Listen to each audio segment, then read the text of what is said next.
আজকের গল্প ক্ষমা, কলমে সুপ্রিয় ভট্টাচার্য।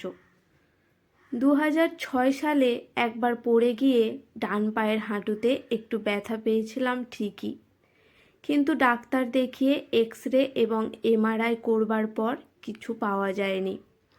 তখন আর অসুবিধে না হলেও 2011 শীত পড়তেই হাঁটুতে ব্যথার উপশম দেখা দিল আবার। কিছুদিন পর ঠিকও হয়ে গেল।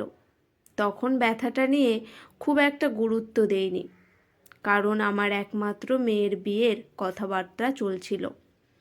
পরের বছর 2012 সালের ফেব্রুয়ারির প্রথম সপ্তাহে মেয়ের বিয়ে ফাইনাল হয়ে গেলে মার্চের দ্বিতীয় সপ্তাহের ডেটে, অর্থাৎ ফাল্গুন মাসে, ছেলেপক্ষের কোনো কিছু দাবি দাওয়া বা বায়না না থাকায় ভেবেছিলাম মেয়েকে 25-30 ভরির গয়না দেব।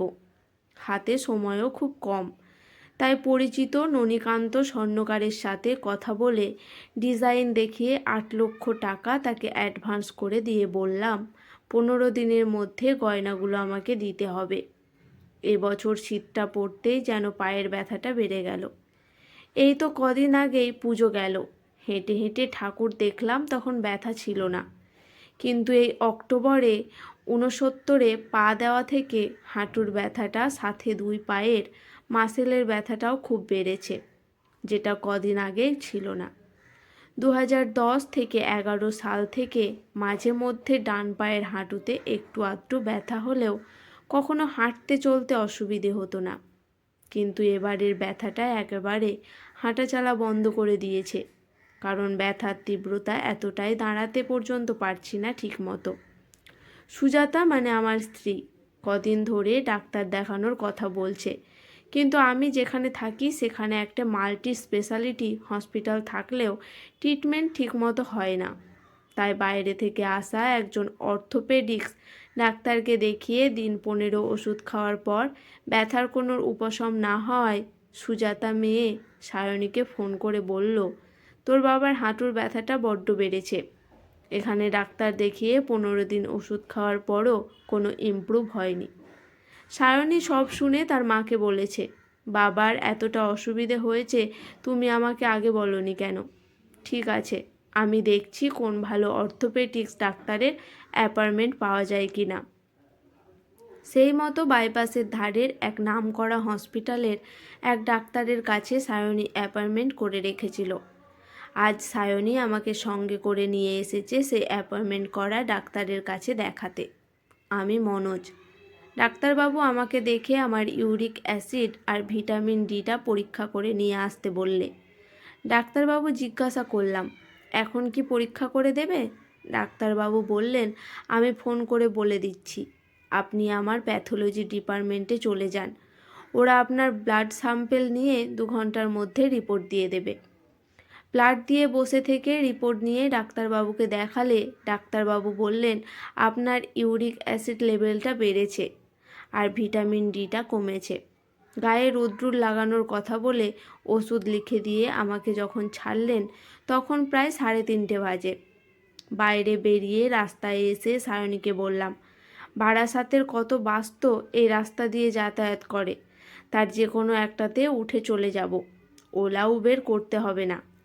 সায়নী বলল, এখন বাসে কিন্তু ভিড় হবে, যদিও বা ঠেলে ঠুলে উঠতে পারো, দাঁড়াতে পারবে তো? তোমার তো পায়ে ব্যথা। বললাম, ঠিক আছে, 2-1টা বাস দেখি, যদি না পারি তখন না হয় তুই ওলা বা উবের বুক করিস। সায়নী আর কিছু না বলে বাস আসছে কিনা দেখতে লাগলো। 5টা বারাসাতের বাস ছেড়ে দিয়েছি, তাতে এত ভিড় ছিল উঠতে পারিনি। সায়নী চেষ্টা করছে ওলা বা উবের বুক করার, সেটাও হচ্ছে না। খারাপ লাগছে এই ভেবে মেয়েটা প্রথমে ওলা উবেরের কথা বলেছিল, তখন আমি ওর কথা শুনিনি। 4:30 বেজে গেছে, একদম পিক টাইম। যে সমস্ত বাসগুলো যাচ্ছে তাতে সব ভিড়ে ঠাসা, এমনকি দরজার হ্যান্ডেল ধরে প্যাসেঞ্জাররা ঝুলতে ঝুলতে যাচ্ছে। আমি তখন মনে মনে ভাবছি, খরচা বাঁচানোর জন্য মেয়েটাকে বাসের কথা না বললেই ভালো হতো। এখন যা অবস্থা তাতে বাসে তো ওঠাই যাবে না, তার ওপর ওলা উবের পাওয়াও মুশকিল হয়ে যাবে। ঠিক তখনই দেখলাম একটা কালো রঙের 4 চাকা গাড়ি আমাদের সামনে দিয়ে এগিয়ে গিয়ে আবার পিছন দিকে ফিরে আসছে। সায়নী সরে দাঁড়িয়ে আমাকে সরে দাঁড়াতে বলল। আমি যখন সরে দাঁড়ালাম তখন গাড়ির দরজা খুলে 25-26 বছরের একটি ছেলে নেমে দাঁড়িয়ে আমাকে প্রণাম করে বলল, জেঠু আমাকে চিনতে পারছেন? ছেলেটিকে ভালো করে দেখে মাথা নাড়িয়ে না বলে একবার মেয়ের দিকে তাকিয়ে ছেলেটিকে বললাম, তুমি কে বাবা? ছেলেটি বলল, আপনি বসিরহাট যাবেন তো? ছেলেটির দিকে তাকিয়ে থেকেই বললাম, না আমি আজ যাব না, আজ মেয়ের বাড়ি বারাসাতে যাব, কাল বসিরহাট যাব। ছেলেটি এবার বলল, চলুন আমি আপনাকে আপনার মেয়ের বাড়িতে নামিয়ে দিচ্ছি। আমি যেখানে দাঁড়িয়েছিলাম সেখানে দাঁড়িয়ে থেকেই বললাম, কিন্তু বাবা আমি তো তোমাকে চিনতে পারলাম না, তুমি কে? ছেলেটি বলল, আমি ননীকান্ত চৌধুরীর ছেলে সোমনাথ। আমি অবাক হয়ে সোমনাথকে আর তার গাড়িটাকে দেখে বললাম, ননীকান্ত মানে স্বর্ণকার ননীকান্তর ছেলে তুমি? হ্যাঁ। সোমনাথ বলল, হ্যাঁ। বাবা মারা গেলেও আপনার টাকার কথা আমাকে বলে গিয়েছিলেন, খুব শীঘ্রই আপনার টাকাগুলো আমি দিয়ে দেব। মেয়ের দিকে তাকিয়ে সোমনাথকে বললাম, 2012 সালের 8 লক্ষ টাকা 2023 সালে তার আর কোনো দাম থাকে? তখন সোনার ভরি 30,000-এর মধ্যে ছিল, আর এখন? সোমনাথ বলল, জানি জেঠু, কিন্তু আমার বাবাকে দেনামুক্ত হওয়ার সুযোগ দেবেন না? তখন তো বাবার কিছু করার ছিল না, আপনার ওই টাকার জন্য বাবার গুডউইল নষ্ট হয়ে গিয়েছিল, যে কারণে বাবা আর ঘুরে দাঁড়াতে পারেনি। আপনি তো পরে শুনেছিলেন বাবা যার কাছে সোনা কিনতে দিয়েছিল সেই টাকাটা চোট করে দিয়ে পালিয়ে গিয়েছিল। মাঝখান থেকে আমার বাবার গুডউইল ব্যবসা সব নষ্ট হয়ে গিয়েছিল। সায়নী 1 পা 2 পা করে এগিয়ে এসে আমার পাশে দাঁড়িয়েছিল। সে এবার বলল, 2012 সালে ওই 8 লক্ষ টাকার ধাক্কা সামলিয়ে আমাকে বিয়ে দেওয়ার জন্য বাবার ব্যবসার বড় ক্ষতি হয়ে গিয়েছিল, যে কারণে বাবা আর বড় স্কেলে ব্যবসাটা করতে পারেননি। পরে তো আস্তে আস্তে ব্যবসাটাই ছেড়ে দিতে বাধ্য হয়েছে টাকার কারণে। অথচ আমার বাবা ওই সময় ভালোই ব্যবসা করতেন বলে তো আপনার বাবাকে গয়না তৈরি করবার জন্য 8 লক্ষ টাকা আগাম দিয়েছিলেন।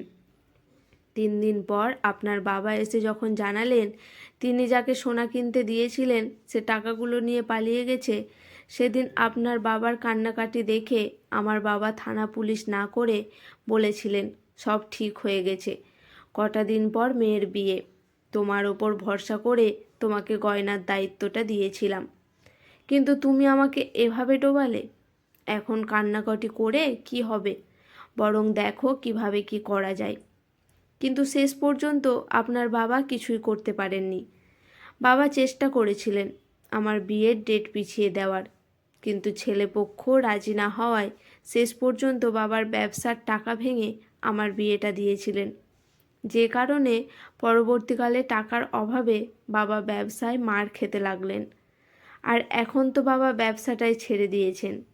সোমনাথ বলল, দিদি আমি বুঝতে পারছি সব, কিন্তু ওই সময় বাবাও চেষ্টা করেছিলেন, কিন্তু কিছু করতে পারেননি। আজ বাবা না থাকলেও আমি আস্তে আস্তে ইট কয়লার ব্যবসা করে একটা জায়গায় এসেছি। আজ কলকাতায় এসেছিলাম যাদের কাছে ইট সাপ্লাই করি তাদের থেকে টাকার তাগেদা করতে, বলে গাড়ি থেকে একটা ব্যাগ বার করে সেটা খুলে 4টে 500 টাকার নোটের বান্ডেল বার করে আমার হাতে দিয়ে বলল, 2 লক্ষ টাকা রেখে দিন, বাকি টাকাটা 3টে কিস্তিতে আপনাকে দিয়ে দেব। শুধু একটা অনুরোধ, বলে ব্যাগটা আবার গাড়ির মধ্যে রেখে আমার সামনে হাত জোর করে সোমনাথ বলল, টাকাটা শোধ হয়ে গেলে মন থেকে আমার বাবাকে একটু ক্ষমা করে দেবেন, যাতে ওনার আত্মা শান্তি পায়। আমি সোমনাথের জোর করা হাতটা নামিয়ে দিয়ে বললাম, ঠিক আছে, তুমি যেটা চাইছো সেটাই হবে। বলে মেয়েকে বললাম, উঠ, বস বারাসাত পর্যন্ত অন্তত সোমনাথের গাড়িতে যাই। বলে টাকাটা মেয়ের কাছে দিয়ে আমি গাড়িতে উঠে বসলাম। গল্পটি কেমন লাগলো আপনাদের শুনে অবশ্যই কমেন্ট করে জানাবেন। যদি ভালো লেগে থাকে সাপোর্ট করে পাশে থাকবেন।